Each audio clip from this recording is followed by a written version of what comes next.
Evangélico Digital. Hola amigos, les saluda Pedro Tarqui dándole la bienvenida y en especial a nuestro invitado de toda la semana, César Vidal. Un cordial saludo, César. Muy buenos días, Pedro, muy buenos días. Encantado de estar aquí. A 21 grados hoy, o sea, a estas alturas de la mañana, lo que está bastante bien. Bueno, lo que no mejora es el clima del conflicto bélico de Rusia con Ucrania y la involucración de la Unión Europea y algo que ha marcado, vamos a decir, un romper líneas que hasta ahora nunca se habían traspasado, es la propuesta de Macron desde Francia de mandar soldados de la Unión Europea a Ucrania para participar en la guerra.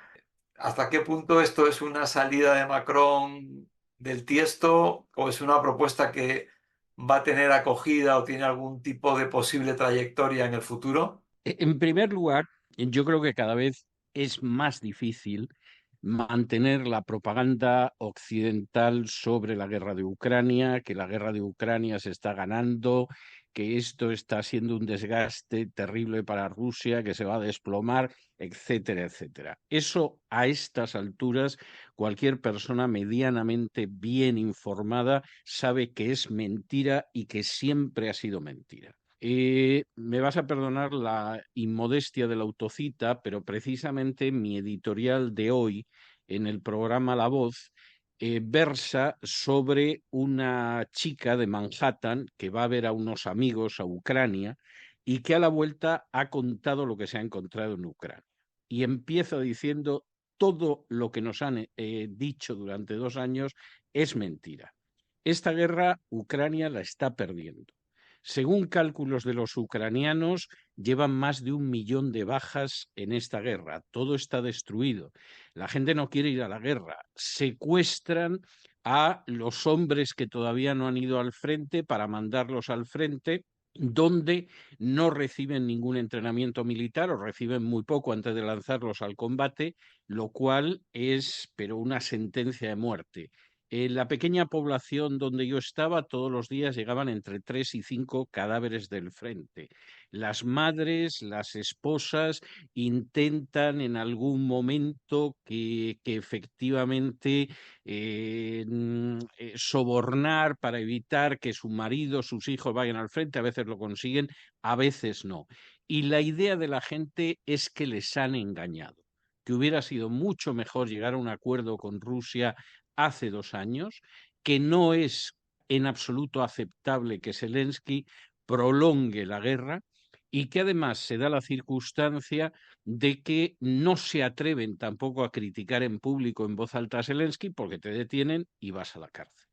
Y acaba todo este relato diciendo que debería caérsele la cara de vergüenza a la gente que ha apoyado esta guerra desde el principio, aunque tuvieran muy buenas intenciones algunos de ellos, y que tendría que caérsele la cara de vergüenza a los medios de comunicación por llevar mintiendo 2 años. Ahora mismo, entre los aliados hay una discusión en el sentido de que enviar armas tampoco tiene mucho sentido porque no tiene nombres, o sea, realmente se ha producido tal número de bajas que no tiene nombres para poder aguantar la guerra mucho más y incluso hay una resistencia muy grande, por ejemplo, en Estados Unidos a seguir mandando dinero a Ucrania, no por razones humanitarias en general, sino porque la gente dice, bueno, pero en este país hay muchos problemas, ¿a qué viene seguir mandando decenas de miles de millones a Ucrania continuamente? Y el otro día tuvo que salir, la semana pasada, la vicesecretaria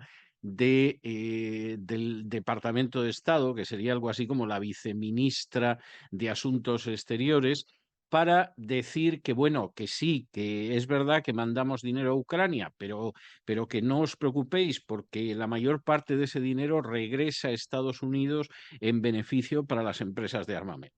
O sea, no piensen ustedes que no sacamos beneficio. El 85% del dinero que enviamos retorna a Estados Unidos con los beneficios de las empresas de armamento. Argumento que a lo mejor a algunos les habrá convencido, pero que a otros, lógicamente, les ha provocado un escalofrío porque ha dicho, o sea, estamos prolongando una guerra durante 2 años que no se puede ganar para que se llenen los bolsillos las empresas armamentísticas para las que esa señora misma, Victoria Nuland, y su marido, el señor Kagan, trabajan. lo cual es verdaderamente tremendo. Este es el contexto.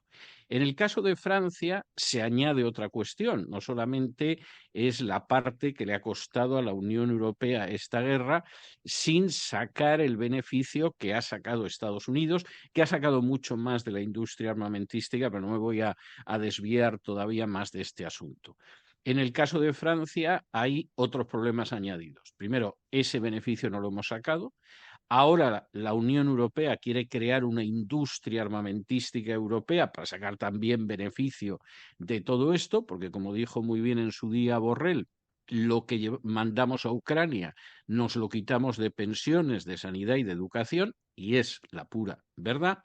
Y además en el caso de Francia hay un problema añadido.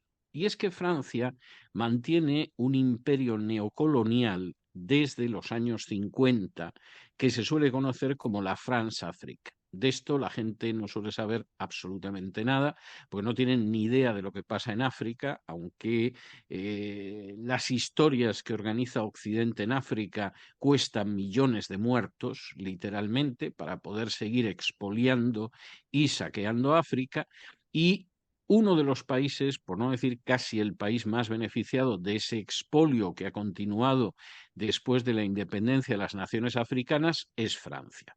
Francia crea un sistema que es la France-Afrique, donde tiene del orden de docena y media de países sometidos a su control colonial, con una moneda que establece Francia y con presencia militar de Francia en esos países. Que bueno, son países formalmente independientes, pero que forman parte de un orden neocolonial. En el momento en el que se produce la invasión de Ucrania, algunos de estos países llegan a la conclusión de que el referente es Rusia y que si quieren librarse de una vez de ese dominio neocolonial de la France-Afrique, en Malí, en Costa de Marfil, en otros lugares, el referente es Rusia y una serie de gobiernos, además en cascada, van exigiendo a Francia que se lleve sus tropas a Francia, que abandone territorio africano y los negros que se lanzan a la calle, pues pidiendo que Francia se marche, se lanzan con banderas rusas y se lanzan en muchos casos con retratos de Putin. ¿Por qué? Pues porque evidentemente Putin se ha definido en muchísimas ocasiones contrario a una visión imperialista y a una visión colonial. Y esto a Francia le da de lleno. A España no, porque no tiene colonias. A Bélgica o a Holanda no, porque tuvieron un imperio colonial, pero desapareció y desapareció. Pero sí golpea muy fuerte a Gran Bretaña y a Francia, que mantienen todavía una presencia neocolonial, en el caso de Francia, verdaderamente más opresiva todavía si cabe. De manera que Macron tiene que hacer algo, y tiene que hacer algo porque además Macron es un personaje que nunca ha dejado de ser una marioneta de la agenda globalista contra la que se ha definido una y otra vez Putin. Es un hombre de los Rothschild, posiblemente está en la presidencia francesa porque ha sido siempre un chico de los Rothschild, y claro, en un momento determinado saca pecho y dice, bueno, si esto no se gana, esto está más que perdido para ser sinceros, pues entonces Francia puede enviar tropas a combatir al lado de Ucrania. Eso es un casus belli. Es decir, ya sabemos que hay tropas de la OTAN disfrazadas combatiendo en Ucrania. Eso se sabe, pero bueno, se mira hacia otro lado. Por supuesto, es obvio que quien está armando a Ucrania es la OTAN. Todo esto es conocido. Pero claro, ya que tropas con tu pabellón concreto, con tu bandera concreta, aparezcan en un conflicto, es un casus belli. Evidentemente, Rusia podría responder de la manera más legítima a una actuación como esa. Y claro, la respuesta de Rusia es una respuesta muy clara. Mire usted, si en un momento determinado ustedes intervienen en una guerra que amenaza la integridad de mi territorio, entonces entra en funcionamiento el protocolo ruso de utilización de armamento nuclear, que es cuando se ve amenazada la integridad del territorio. tengo que decir que el protocolo ruso de utilización de armamento nuclear es mucho más moderado y mucho más restringido que el protocolo americano. Es decir, teóricamente Estados Unidos, esperemos que no lo haga nunca, pero teóricamente el protocolo de Estados Unidos le permitiría lanzar bombas atómicas en cualquier punto del planeta si le parece que se ven comprometidos sus intereses nacionales. Bueno, si se invadió en su día Irak y se invadió en su día Libia y se invadió Yugoslavia y se invadió Afganistán porque supuestamente tocaba los intereses nacionales, teóricamente se podría utilizar en cualquiera de esos escenarios, se podría haber utilizado armamento nuclear. En el caso de Rusia, solamente en caso de que peligre la integridad territorial. Claro, el mensaje hacia Francia es muy clara, porque en estos momentos Rusia es la primera potencia nuclear, pero incluso tiene armamento que no es nuclear, que sería letal. Por ejemplo, ahora mismo Rusia tiene un armamento que le permitiría en cuestión de minutos hundir toda la isla de la Gran Bretaña bajo las aguas del Atlántico, cosa que me imagino que no tienen intención de hacer, pero que podrían hacer. Es decir, Gran Bretaña que está jugando con fuego, empujando al resto de las naciones europeas a una confrontación más directa con Rusia, pero Gran Bretaña sería uno de los países que no es que se viera muy dañado por un bombardeo nuclear, no, es que podría desaparecer totalmente bajo las aguas en cuestión de minutos, que no es ninguna tontería. Claro, después de la declaración de Macron y antes de que Putin hablara, ya han empezado a aparecer dirigentes europeos diciendo que de enviar tropas nacionales a Ucrania nada, en fin, que Macron se ha pasado de la raya, que no hay que tenerlo en cuenta, etcétera, porque el juego es beneficiarnos de la degollina de Ucrania, pero no meternos finalmente en una guerra con Rusia, porque es que nos puede borrar literalmente del mapa. Y esta es la situación que hay. A Macron le han llamado al orden, pero también hay que decir que en las últimas horas, en los últimos días ha habido algún diputado alemán del CDU diciendo que hay que ir a la guerra con Rusia y que hay que atacar a Rusia en una guerra preventiva, lo cual es un disparate verdaderamente terrible. Pero lo peor ha sido que se han publicado las conversaciones de generales alemanes que planeaban destruir el puente de Crimea, lo cual de nuevo es un casus belli. Es decir, si en un momento determinado pues fuerzas alemanas vuelan el puente de Crimea, que es algo que intentaron hacer los ucranianos, causaron algunos desperfectos, pero la cosa no fue más para allá. Pero si de pronto los alemanes atacan el puente de Crimea, eso es un casus belli. Si les empiezan a caer luego bombas en Berlín, que no se quejen, porque efectivamente aquí se está tensando enormemente la cuerda. Y hay un elemento que a mí me parece muy importante, y es que cada vez ha quedado más claro que esto es una guerra de la OTAN contra Rusia. Es decir, Ucrania es el patio del vecino donde vamos a romperle todo lo que tiene, las macetas, las sillas, las mesas, etcétera, pues nos sale más barato ir a pegarnos en el patio del vecino que realmente enfrentarnos con el vecino directamente en su casa.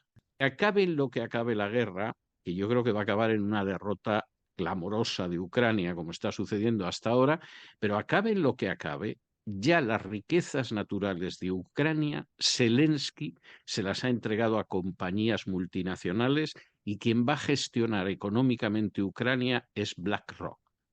Es decir, aun en el supuesto de que puedan decir, pues hemos vencido a los rusos, hemos llegado a una paz más o menos tolerable, etcétera, y levanten mucho la bandera ucraniana, Ucrania ya le han robado totalmente sus riquezas naturales, no se las ha robado Rusia y las va a gestionar BlackRock, que, y acabo con esto la larguísima respuesta, Pedro, discúlpame, que dicho sea de paso, tiene un presupuesto que es superior al de cualquier nación del mundo, con la excepción de China y Estados Unidos.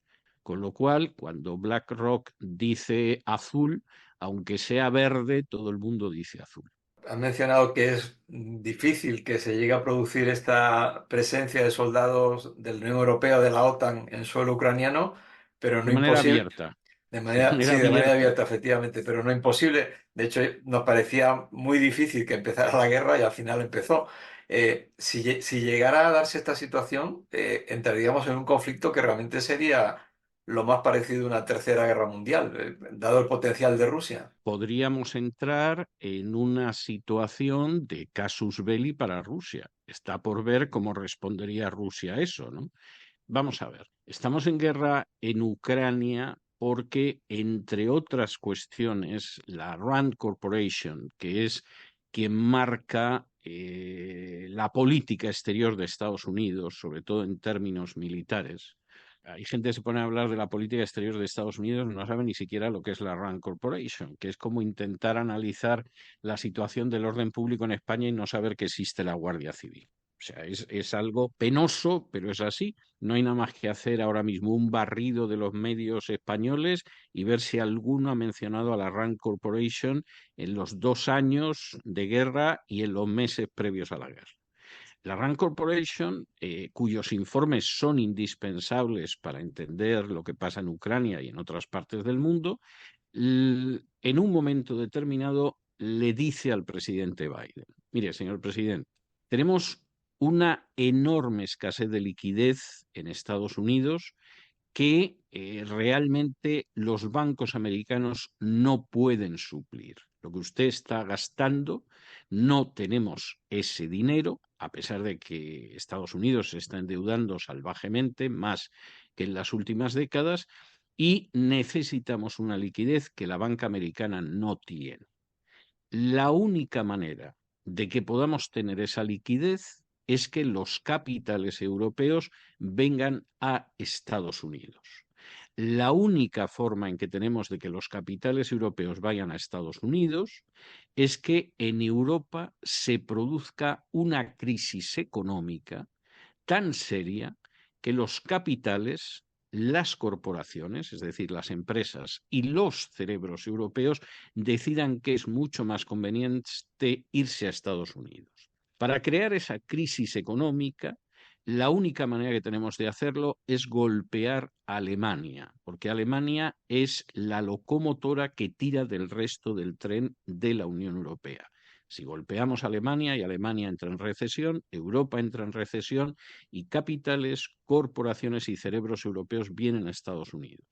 Señor presidente, la única manera de hacer eso es romper las buenas relaciones que existen entre Alemania y Rusia, porque Alemania puede mantener su industria sobre la base de una energía rusa muy barata, especialmente el gas. La única manera en que podemos romper esas buenas relaciones es provocando una guerra en Ucrania. Sabemos cuáles son las líneas rojas que Rusia no va a tolerar. Se trata de pasar esas líneas rojas. Rusia va a atacar entonces a Ucrania, la relación con Alemania se va a romper, Alemania entra en recesión, Europa entra en recesión y nosotros recibimos corporaciones, cerebros y capitales. Todo eso está en un informe de RAND, no es mi análisis diabólico de la situación. Eso está contemplado de manera muy literal en un informe de RAND y es lo que sucede. Con todo y con eso, como la derrota de los ucranianos en el campo de batalla es tan clamorosa desde hace mucho tiempo, ya en la segunda mitad del año pasado, la corporación RAND le decía al presidente que había que salir de Ucrania. Es decir, hemos cubierto objetivos. Además, las riquezas de Ucrania, pues gracias a que Zelensky tiene ilegalizada una docena de partidos, tiene al jefe de la oposición parlamentaria en la cárcel y además ha cerrado los medios que informan algo, bueno, pues Zelensky ya ha ido poniendo en manos de compañías multinacionales todas las riquezas de Ucrania, incluido el campo. Señor presidente, hemos cubierto objetivos, las empresas, los cerebros, los capitales europeos están viniendo a Estados Unidos, salgamos de Ucrania, porque esto ya está empezando a costar mucho y no sea que por querer apurar las ganancias en el póker, pues al final vayamos a perder algo de lo que hemos ganado. Esto ya era la segunda mitad del año pasado. El consejo de RAND era salir. Y además decir, y Estados Unidos tiene otros objetivos estratégicos más importantes como es China. Si dedicamos nuestros recursos de esta manera a Ucrania, no los podemos dedicar a un frente que es mucho más trascendental para nosotros como es China.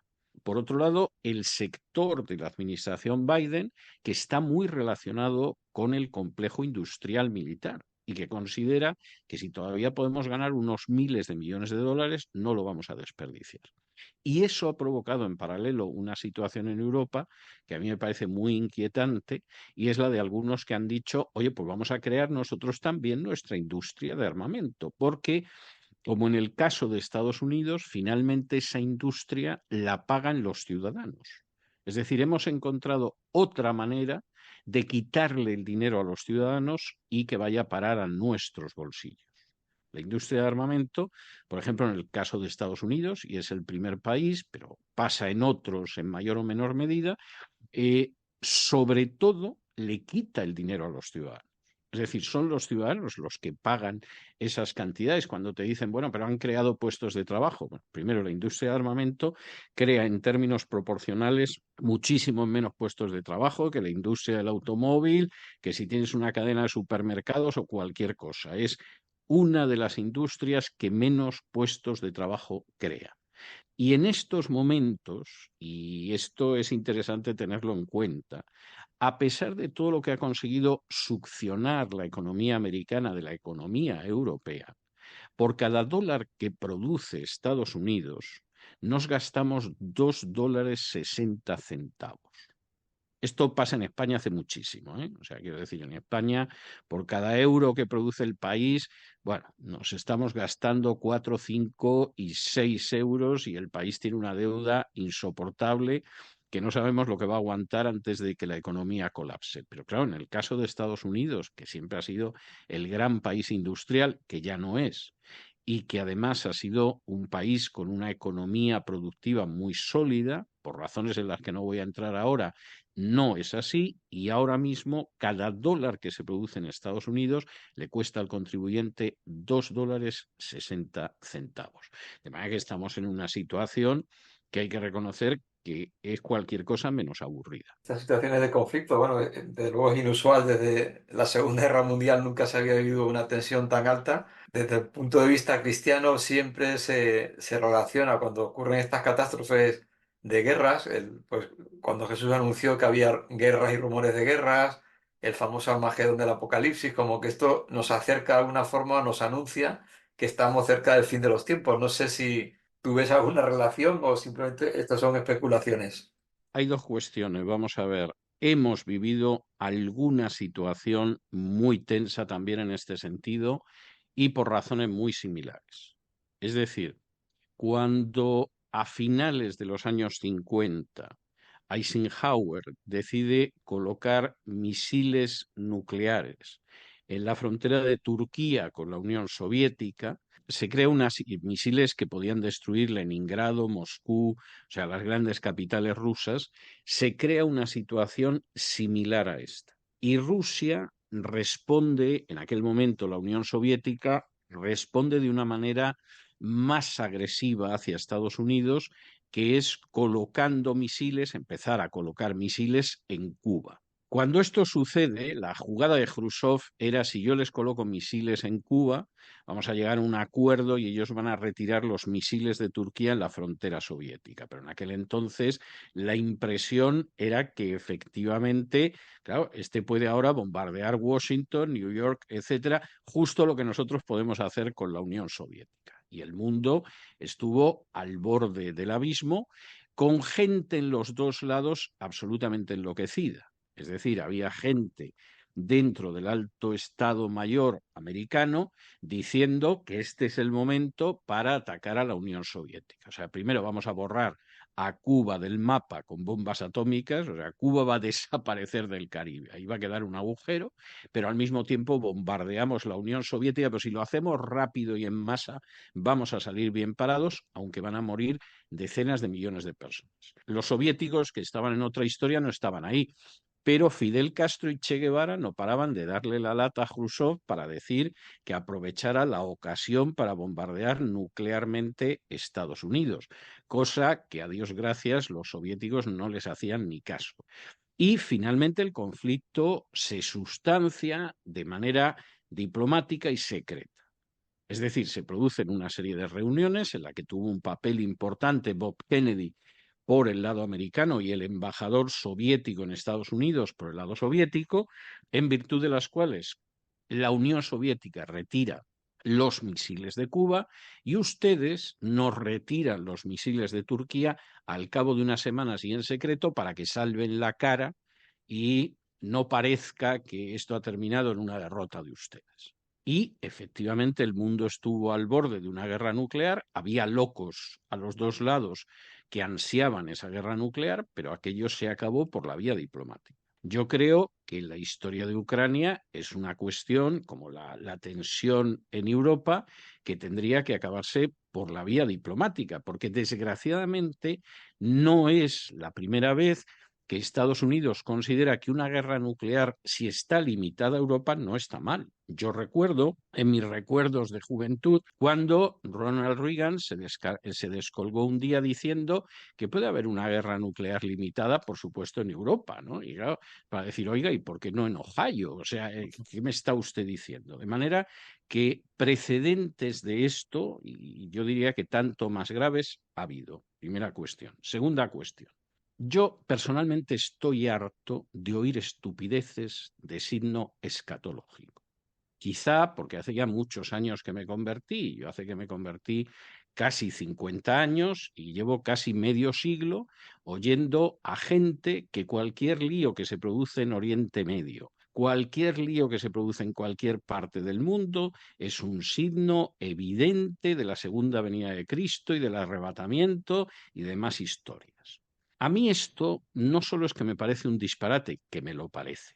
Además, creo que ha hecho un daño increíble a más de 2 generaciones de evangélicos. Y en este sentido tengo las ideas muy claras. Ha conseguido que 2 generaciones que tenían que haber sido sal y luz, que tenían que haber pensado cómo pasarle el testigo a la generación siguiente, que tenían que haberse preocupado de obedecer directamente al Señor, que en Hechos 1:7 dice claramente que no es cosa nuestra dedicarnos a calcular los tiempos y las sazones, sino que nuestra misión es ser testigos suyos en Jerusalén, Judea, Samaria y hasta lo último de la tierra.